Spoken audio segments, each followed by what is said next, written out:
What is up, everybody? SchwayZ here, and in today's video we're talking 7 ridiculous features of the Chrysler Crossfire that make this an incredible used car bargain.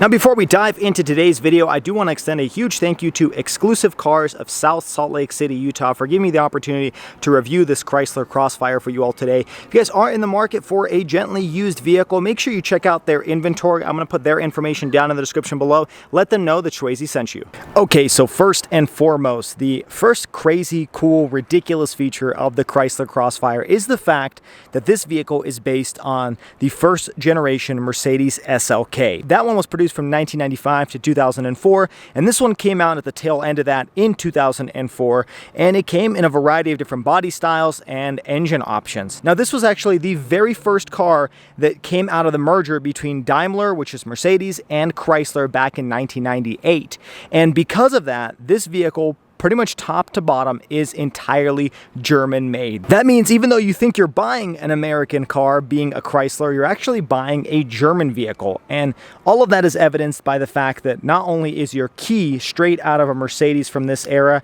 that switchblade style that you found in like Mercedes MLs of the time period, but you'll find Mercedes logos and little touches all throughout. Let me show you what I'm talking about. Just opening the Chrysler branded hood, you can see a couple things that are Mercedes-Benz. First off, take a look at this air intake. It says Mercedes-Benz on it. Also, taking a look at the coolant container, you can see items written in German. Even taking a look at the transmission, you can see there's a little Mercedes logo located at the top of the transmission. So this is Mercedes through and through, from the suspension to the powertrain, all the way to the frame rails of these seats. In fact, you can pull out these seats and replace them directly with a Mercedes SLK from the same era. Jumping inside, there's even more Mercedes hints. First off, these switches over here are directly off the Mercedes SLK. They're kind of like this fake aluminum. It's really plastic, but it's meant to simulate this brushed aluminum styling. Also off the Mercedes are these climate control stacks and this radio. You can even see your cruise control stock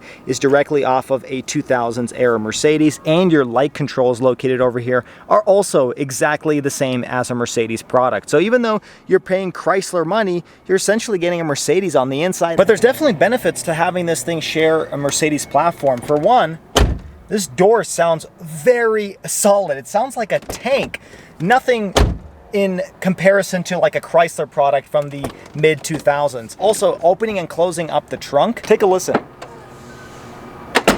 I mean, this thing sounds like it weighs 500 pounds. It really does share that German solid build quality. Even though reliability is somewhat questionable, this engine and the powertrain is pretty solid. And that brings me to my next point, which this vehicle is so German that it was actually built in Germany. It was built at the Carmine factory, which means if you want to drive around in essentially a Mercedes without having that Mercedes logo up front and all of the complications that may come with that name, you can drive around with your pretty tame Chrysler product, but no, deep down inside you have that German engineering and build quality underneath. I'm impressed. This thing has aged very well over time as compared to some other 2000s era Chrysler products where you jump inside and they feel like they're kind of falling apart. Now that brings me to the next ridiculous feature of this vehicle, and that has to do with its design. Now, even though I mentioned that the entire vehicle is essentially German made, it's a Mercedes SLK, the one thing that is 100% American made is the design. The designer for this vehicle was Eric Stoddard. He's a famous car designer. He's worked for Hyundai, FCA. He most recently helped design the 2024 Ford Mustang. And his design goal for this vehicle was an Art Deco masterpiece, something that looked more like a vehicle from 100 years earlier than something from the modern era. And let me show you what I'm talking about. One of the first things you'll notice walking up to this vehicle are these large lines that extend all across the hood. Again, this somewhat resembles something from the 1920s. You know, think Chrysler building as well. It kind of has this industrial futuristic design to it, even all the way down to the headlights and the front grille with kind of this brushed aluminum or gray coloring. It looks really good. I remember when this vehicle first came out back in the early 2000s, I was very impressed with the styling because it looked unlike any other vehicle on the road. Even the SLK, in my opinion, pales in comparison for its design as compared to this thing. You know that this is the limited trim, which is essentially the luxurious trim, because it has this brushed aluminum coloration for the A-pillar, and then that that same color transfers to these side air vents. Now these are fake, they don't actually vent into the hood, but they look really cool. And the vehicle's name, the Crossfire, actually stems from this body line that extends all the way from the front to the back. It's a very sharp body line, and a lot of vehicles from this era didn't really have this type of design. I also like this little body line down here at the bottom, and it bulges onto these rear fender flares. Now the rear end is questionable. Some people say it looks kind of odd, but I actually think it looks pretty good. I wish the vehicle was a little bit longer. I think it would make the proportions a little bit better, but even as it is right now, it's a really cool looking vehicle. And this kind of hatch design, especially if you get the fastback or the lift gate type of style, this is the convertible, so it looks different, but in that style it looks especially like a 1920s hot rod, you know, something Al Capone would drive in. You've got the Crossfire badging back here, and there's even this one body line that extends all the way across the front bumper to the rear bumper and across the hood. Even on the inside you can see that body line. So really nice touches in terms of design. They really thought this through. It wasn't just kind of putting a bunch of different parts together. A lot of this was unique in terms of its styling. No other Chrysler product shared these types of design components. And this was kind of the era. I mean, think about the Chrysler PT Cruiser. That was also kind of a throwback. Think of the Chevy SSR and the HHR. This was a time period in US cars that I really loved. I loved the SSR. I wanted to own one myself.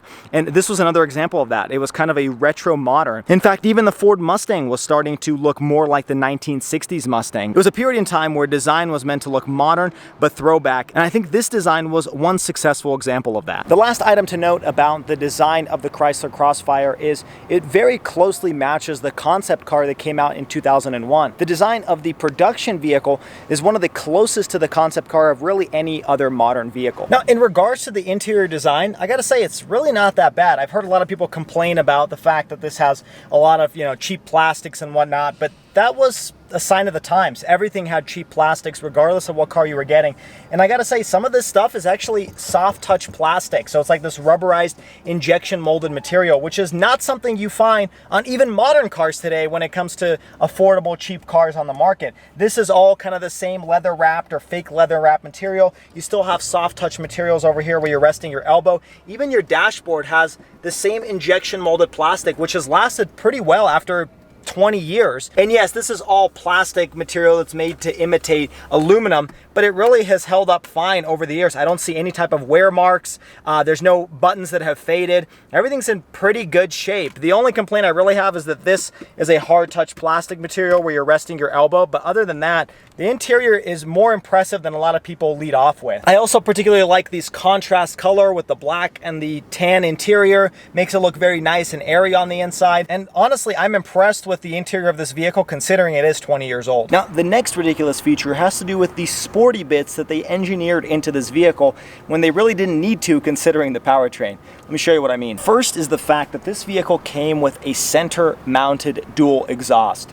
At the time, almost no vehicle had a center-mounted dual exhaust. It's starting to become a little bit more normal nowadays, but back then, you know, the Bugattis, the Ferraris, the super high-end supercars, hypercars were the ones that came with this, but for some reason Chrysler decided to do that on a 2004 Crossfire, even though under the hood you have a 3.2 liter V6 that produces about 215 horsepower. So it was a very unnecessary feature, but it looks really good from the rear end. The next interesting and unnecessary sporty bit is what's going on with this panel over here. Let me show you by pushing a button on the inside.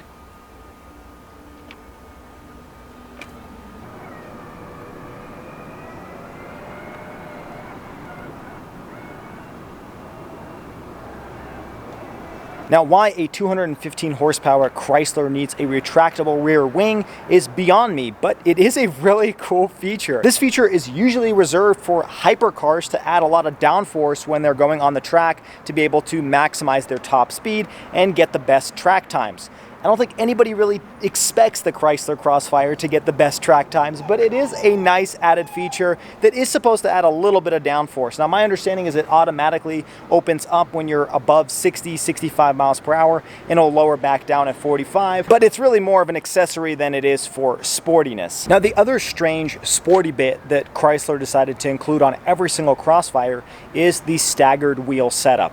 That means that you have 18-inch wheels up front and 19-inch wheels in the back. So you can't really rotate them but it does add for stability and better control when you're going high speeds, which again isn't necessarily something you would do on a Chrysler Crossfire, but I do feel like the German engineers that tested this vehicle on the Autobahn had maybe a little bit of an influence, forcing Chrysler to set up a staggered wheel setup, which really just makes it more expensive to maintain this vehicle. But it does look pretty cool with these larger wheels in the back, and these are 255mm wide tires, which is pretty wide for a vehicle with only 215 horsepower. All right, now the next ridiculous and pretty cool feature about the Chrysler Crossfire is the powertrain. And I'm not necessarily talking about this particular Chrysler Crossfire because it came with the same engine that you find on the SLK and the majority of Crossfires for sale today. It's a 3.2 liter V6 that produces 215 horsepower and 229 pound-feet of torque. We'll do 0 to 60 in the mid to high 6-second range, but what's interesting here is you could get this vehicle in either a 6-speed manual or a 5-speed automatic. So if you really wanted to grind through your own gears, this was an option on the Crossfire. Now, the interesting and kind of ridiculous feature here is the fact that you could get the Chrysler Crossfire with an SRT6 trim level. And that meant that you had an AMG supercharged 3.2 liter V6 that produced about 330 horsepower and would do 0 to 60 in just around 5 seconds. Now, unfortunately, they only produced the SRT6, which, as a side note, I believe is the only SRT branded product that came with a V6 for 2 years only. And so there's very limited production of the SRT6, but it came with a stiffer suspension, the Japanese supercharged engine. You also have a fixed rear wing instead of this deployable one, and your front end was a little bit redesigned to make it look a little bit boxier and more muscular. So if you're one of the lucky few that happen to find an SRT6, then maybe those sporty bits that I just talked about may come a little bit more in handy because you actually have a healthy amount of horsepower for a vehicle this small. Going on the theme of the powertrain, every single Crossfire came with rear-wheel drive. So you do kind of get a 2-seater rear-wheel drive sports car, regardless of which Crossfire you pick. Also, I do like the design of these wheels. They kind of have this brushed aluminum color, kind of gives it a concept car look. Now, the next ridiculous cool feature of the Crossfire has to do with the amenities that are included with this vehicle. Since this was pretty much a halo car for Chrysler, it came with a lot of cool features that you'd find in some luxury vehicles back in 2004. First is the fact that you could get the Crossfire with the Infinity sound system, which included, I believe, upwards of 6 speakers and 240 watt output, which is pretty good for a 2-seat vehicle.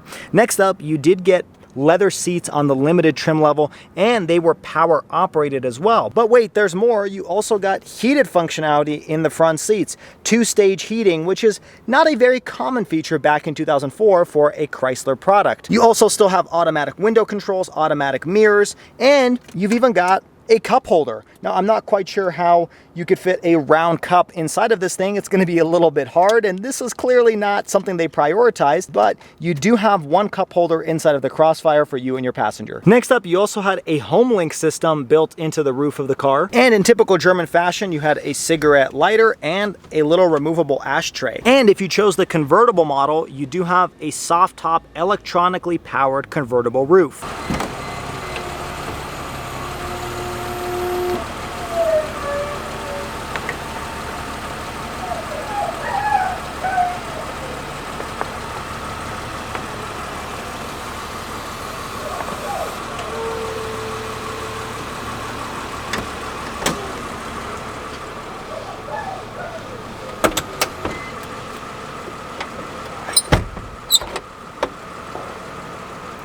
Right on.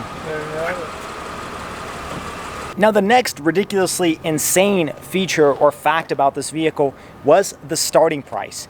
Back in 2004, this thing started around $34,000, $35,000, which, accounting for inflation in today's money, that would be about a $57,000 car. That's insane. There was a $57,000 Chrysler back in 2004. Now, that is for the base trim level. If you chose the SRT6 engine, that vehicle was just around $50,000, which in today's money would be around an $83,000 car. That's about the same price as my Dodge Challenger Hellcat when it was brand new. But that's what makes this such an incredible used car bargain. In today's prices, you can pick one of these up for the low $10,000 range. If you happen to find an SRT6, I think they're going for about $18,000. So under $20,000, you can have a pretty limited edition vehicle with a pretty powerful engine. All right, now for the next cool / ridiculous feature, we're gonna take it on the road, see how it drives. All right, so setting off here.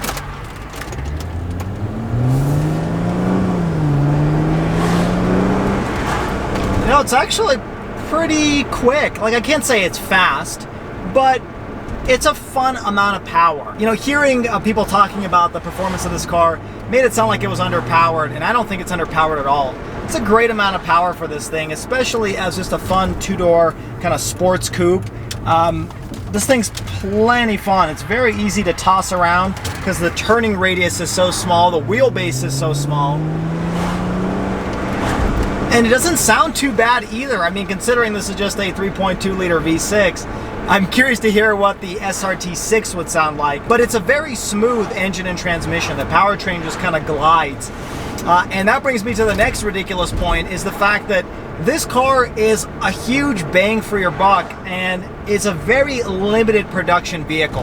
They only made about, I believe, 50 or so thousand in the United States. And so there's almost as many Nissan GTRs out there in the world as there are Chrysler Crossfires. So it's really not that common of a vehicle. If you take this to a car meet, I guarantee you, you're probably going to be one of the only people that has one of these vehicles at a car meet, especially if you get the SRT6, because there's very low production figures for those ones. As compared to like a Mazda Miata, they made over 1 million Mazda Miatas. There's just dozens of those. There's tons of Ford Mustang convertibles, but this thing has a little bit more pizzazz, a little bit more uniqueness, and at the price point that you're looking at in the low $10,000 range, some are even selling for less than 10 grand in the non-convertible spec. It's hard to beat this amount of fun and cool factor for the price.